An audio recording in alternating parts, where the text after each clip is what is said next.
बिस्मिल्लाहिर्रहमानिर्रहीम ګرانو ملګرو تاسو ته په لرن انګلیش ان پښتو چینل کې په خیر علي او ستړي مشو یم ملګرو په نننی کلاس کې مې تاسو دپاره د آیلټس وکیبلري راوړې ده دا وکیبلري تاسو وګورئ نو ان شاء الله په انګلیسي کې چې تاسو څومره هم مسلې دا ټولې به په اسانه طریقې سره حل شي په دې کې ما تاسو ته سینونیمز راوړي دي دا ټول به تاسو تر اخره پورې ګورئ نو ان شاء الله دا به تاسو ته ډیره پیدا درکړي راځئ وخت نه خرابو چې خپل نننی کلاس شروع کړو پیلنی ټکی موږ سره څه دی وانټ څه ته وي یعنی دا وي یو خواهش ته یعنی یو څیز غوښتلو ته وانټ او ډیزایر یعنی د دې دوانو مطلب یو دی یعنی دا ډیزایر چې کومه دی دا د وانټ سینونیم دی ریز څه ته وي یعنی لیفت یعنی یو څیز اوچتولو ته یعنی یو څیز اوچتولو ته موږ په انګلیش کې څه ویلی شو ریز او لیفت دواړه ورته ویلی شو رابسټ څه ته وي دا وي مضبوط ته یعنی سترانګ او رابسټ دا څه ته ویلی شي دا موږ یو مضبوط کس ته ویلی شي یو مضبوط څیز ته هم موږ ویلی شو ګلاسي څه ته وي شایني یعنی پړقیدونکی یعنی ګلاسي او شایني دا دواړه بدل ټکي دي نو ګلاسي چې کومه ده دا هم پړقیدونکي ته وي او شایني دا پړقیدونکي ته وي یعنی دا ستوري چې په اسمان کې کوم دي دا دي ګلاسي شایني یعنی پړقیږي بیلی څه ته وي دا وي خېټې ته یعنی سټامک یعنی موږ څه وي موږ چې کوم خوراک وکړو دا کوم خوا ځي دا معدې ته ځي نو دې ته موږ څه ویلی شو بیلی هم ورته ویلی شو او سټامک هم ورته ویلی شو ایل څه ته وي دا وي بیمار ته یعنی سک یعنی که تاسو نه څوک تپوس وکړي چې بیمار ته په انګلیش کې څه وي ته ورته ویلی شي علم ورته وي او ته ورته ویلی شي سک هم ورته ویلی شي ډیفای څه ته وي دا موږ وي چیلنج ته ریزسټ یا چیلنج ریزسټ هم ورته ویلی شي چیلنج هم ورته ویلی شي ډیفای یعنی تا ته اوس څوک یو کار کړي چې دا به کې نو دا ستا او سخت کاري که نه ته وایې چې دا خو زما لپاره یو چیلنج دی یو سخت کار دی نو دې ته موږ ډیفای هم ویلی شو او ریزسټ چیلنج هم ورته ویلی شو اوس دې بل سایډ ته راواړئ بل سایډ کې دی نیومرس څه ته وایي ډېر یعنی مینی یعنی اوس مطلب ډېر څیزونو ته موږ څه ویلی شو چې تعداد کې ډېري هغې ته موږ نیومرس هم ویلی شو او مینی هم ورته ویلی شو ټرای څه ته وایي کوشش ته یعنی اټمپټ یعنی تا ته څوک یو کار درکړي او ته هغه وکړې نو دې ته موږ څه ویلی شو کوشش ته چې هغې لپاره کوم کوشش وکړې هغې ته ویلی شي ټرای او اټمپټ دواړو ته ویلی شي اولډ څه ته وایي دا موږ بوډا ته وایي یا یو پویه کس میچور هم ورته موږ ویلی شو یعنی یو پویه کس بل ټکی موږ سره دی ابراډ څه ته وایي دا موږ وایي اورسیز یعنی ابراډ او اورسیز دا څه ته وایي دا هغه کسانو ته موږ وایي چې هغو د خپل ملک نه باري یعنی که تاسو اوس په سعودي کې یاستئ په دوبۍ کې یاستئ په قطر کې یاستئ په امریکا کې یاستئ په لندن کې یاستئ په کوم ځای کې هم تاسو یاستئ د خپل ملک نه بار یاستئ نو تاسو ته په انګلیش کې ویلی شي ابراډ هم ورته ویلی شي او اورسیز هم ورته ویلی شي ټریویل څه ته وایي یعنی ان امپارټنټ یعنی هغه څیز چې موږ سره اهم نه وي دومره مهم نه وي موږ لکه دا پیسې دومره موږ سره اهمې نه دي نو موږ به څه وي ټریویل یا ان امپارټنټ ټاک څه ته وي دا وي خبرو ته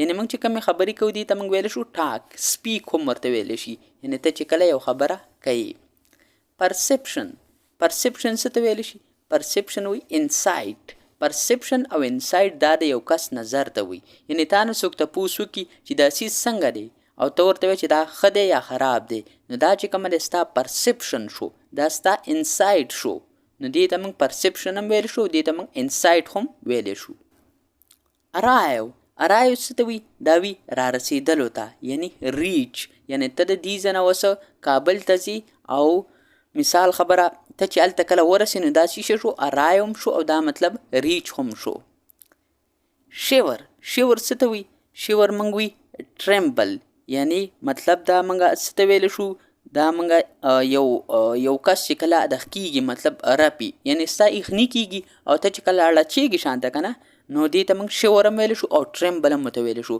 یا چې کله ستا مطلب ایریږي نو دا شور او ټرمبل دا موږ هغې ته وایي کله چې تا باندې هغه اړچ ولګي ته خوځې راخوځې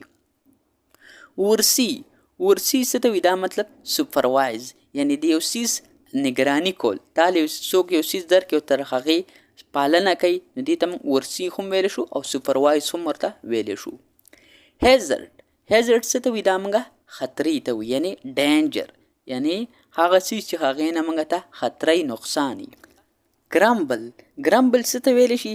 دا موږ ویلی شو ګراوس او ګرامبل دا موږ هغې ته وایي چې کله تا نه د یو څیز باره کې څوک تپوس وکړي او تا ته وایي چې دا څنګه دی او ته وایې چې یاره دا ټیک نه دی، یعنې په هغې باندې یو کمپلینټ وکړي، یو اعتراض وکړي چې دا شیز ټیک نه دی، نو دې ته موږ څه ویلی شو؟ ګرامبل او ګراوس هم ورته ویلی شو. ویور ټو کټ آف، ویور موږ څه ته وایي چې یو څیز سره مطلب ته رابطې ختمې کړي، مطلب یو شیز ورسره تعلق ورسره کټ کړي، موږ وایو چې بس ختم. ویور او ټو کټ آف. ټینډر څه ته وایي؟ دا وایي سافټ، یعنی یو څیز هغه څیز چې ډېر نرم وي، موږ یې لکه دا څیز ډېر نرم دی، لکه مالوچ چې کومه دی دا ټینډر دی، سافټ دی. مویسټ څه ته وایي؟ ویټ، یعنی ویټ څه ته ویلی شي؟ یعنی موږ ویل که دا څیز ډېر لوند دی، ویټ هم ورته ویلی شي او مویسټ هم ورته ویلی شي.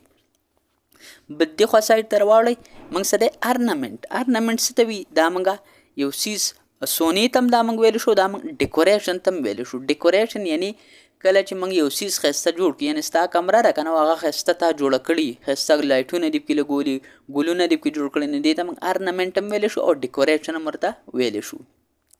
سټیډي څه ته وي؟ دا موږ مضبوط ته وي، یعنې فرم یعنې فیم، یعنې د آر باب کې موږ سایلنټ وي. سټیډي فرم دغه رنګې به وي.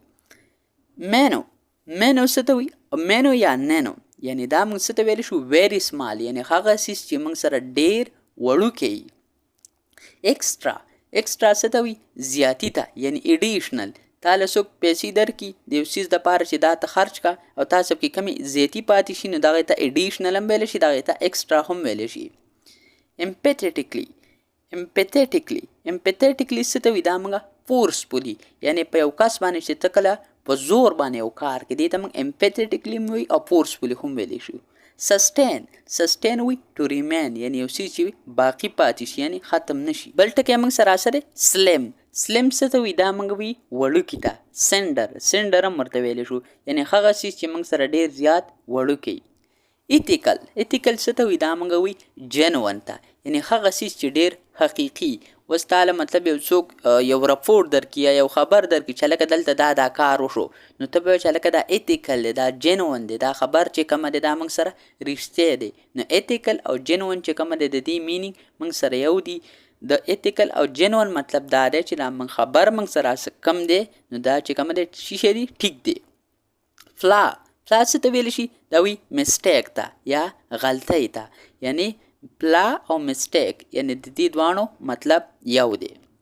فراډینګ څه ته وي؟ دا وی انکارج، یعنی کله چې مطلب یو کس له ته حوصله ورکړي، کله حوصله ورکړي، هغې ته موږ ویل شو فراډینګ هم ورته ویل شو، دې ته موږ ویل شو انکارج، یعنی یو کس خپه دی او ته ورشي او ته هغه انکارج کړي، نو دې ته موږ فراډینګ ویل شو او انکارج هم ورته ویل شو. هغه له ته حوصله ورکړي چې خیر دی دا وخت پر چا باندې راځي او ته ورله حوصله ورکړي. سمپل. چبي څه ته ویلی شي؟ دا موږ څه ته ویلی شو؟ دا موږ یو تیار ښځې ته او یو تیارې سړي ته هم ویلی شو، یعنی یو کس کله تیاري که نه هغه بیا مطلب ډېر نرم وي، نو پلمپ هم ورته ویلی شو او فجي هم ورته ویلی شو. چبي او پلمپ او فجي دا موږ چا ته ویلی شو؟ دا موږ یو تیار سړي یا یو تیارې ښځې ته او چې ډېره نرمه هم وي. کینډي څه ته وي؟ دا وي چاکلیټو ته، څټونکو ته، یعنی سویټس، یعنی خواږار څه. بیکامینګ څه ته ویلی شي؟ یعنی یو څیز جوړېدلو ته، یعنی پیټینګ خو تاسو پیژنئ، موږ لکه دا شی پیټ شو بس. امبیشن څه ته وي؟ دا موږ یو خوب ته وي، یو ډریم ته وي، یعنی ته وایې چې ته اوس ماشوم یې که نه، ته وایې چې زه به په راروان وخت کې یو غټ سیاستدان جوړېږم یا به زه یو غټ افسر جوړېږم، نو دې ته موږ څه ویلی شو؟ دې ته موږ امبیشن هم ویلی شو او دې ته موږ ډریم هم ویلی شو، یعنې چې ستا دا سوچ دا خوبونه ته یې هغې لپاره ته محنت کې. روډ څه ته وي؟ دا موږ یو داسې کس ته وي چې مطلب ډېر بدتمیز وي. امپولایټ، یعنې چې د خبرو چل هم نه ورځي، بس کله کنځلې کوي، کله ګډې وډې خبرې کوي، دې ته موږ ویلی شو روډ هم ورته ویلی شو او امپولایټ هم ورته ویلی شو. کلیکټ څه ته وي؟ یعنې یو څیز راجمع کول. تا سره اوس مطلب په کور کې خشاک دی راجمع کړی، دې ته موږ ویلی شو کلیکټ، یا بل څه هم ته راجمع کوې هغې ته ویلی شو کلیکټ. دې ته موږ ګیدر هم ویلی شو، ګیدر او کلیکټ وي جمع کولو ته. ډیسنډنټ څه ته وي؟ دا وي نیکسټ جنریشن، یعنی را روان چې زمونږ کم نسل دی دې ته موږ ډیسنډنټ هم ویلی شو او دې ته موږ نیکسټ جنریشن هم ویلی شو. روسټر څه ته وي؟ دا موږ وي سکیجول یا شیډول هم ورته موږ ویلی شو، یعنی چې تا اوس مطلب دا ورلډ کپ کوم را روان دی د 20 ورلډ کپ، د دې دپاره چې کومه دی د پاکستان او انډیا میچ به په دې ورځ دی، افغانستان او افریقې میچ به په دې ورځ دی، نو دې ته موږ څه ویلی شو؟ دې ته موږ روسټر هم ویلی شو، دې ته موږ سکیجول هم ویلی شو، یعنی هر چا لپاره خپله خپله نیټه مقرره کړې ده، خپل ټیم، نو دې ته موږ سکیجول هم ویلی شو او روسټر هم ورته ویلی شو. ایماکولیټ څه ته ویلی شي؟ یعنی سپاټلیس، پیور، یعنی سپاټلیس هم ورته ویلی شي، پیور هم ورته ویلی شي او ایماکولیټ هم ورته ویلی شي. دا هغه څیز ته ویلی شي یا چې مطلب یو کس دی که نه په هغه کې څه غلطۍ نه وي، یو د جومات امام دی که نه هغه خو غلط کارونه نه کوي، نو موږ ویل که دا ډېر ایماکولیټ کس دی، یعنی ډېر سپاټلیس کس دی، یعنی ډېر پیور کس دی، یعنی دا غلط کارونه نه کوي، آرامه نه کوي، غلا نه کوي، نو دا چې کومه دی موږ سره یو سپاټلیس یا پیور یا ایماکولیټ کس دی. فلوک څه ته وي؟ بای چانس. هلکه ته اوس بازار ته نه ځې که نه او एकदम یاره تا ته کور کې څوک چې بازار ته لاړ شه، نو دا ته لاړې بای چانس لاړې، یعنی ستا خو څه اراده هېڅ هم نه و که نه، نو به دې ته موږ ویلی شو فلوک هم ورته ویلی شو او بای چانس هم ورته ویلی شو. بایس څه ته وي؟ دا موږ څه ته وي؟ یعنی یو کس نه نفرت ساتل دی، یعنی دې ته موږ څه ویلی شو؟ ریووک هم ورته ویلی شو، یعنی اوس مثال خبره ته وایې چې مطلب زما هندوانو سره نه لګي، نو دا چې کومه دی بایس دی، یعنی دا نفرت دی، یعنی حسد دی، بغض دی، دې ته موږ ریووک هم ویلی شو. بیلیو څه ته وي؟ دا موږ یقین ته وي. ټرسټ، اکسپټ، یعنی چې ته اوس مطلب په یو څیز باندې یقین ساتي، تا ته یو کس خبره وکړي ته وایې چې بلکل په دې باندې زه ټرسټ هم کوم، اکسپټ کوم، د ده خبره زه قبلوم هم، بیلیو پې کوم، یقین پې کوم، نو دې ته موږ بیلیو، ټرسټ، اکسپټ، یعنی دا درې ونه ټکي موږ دې لپاره استعمالولی شو. ټینی څه ته وي؟ دا موږ سمال ته وي، یعنی هغه څیز چې موږ سره ډېر زیات وړوکی هغې ته موږ ټینی هم ویلی شو او سمال هم ورته ویلی شو.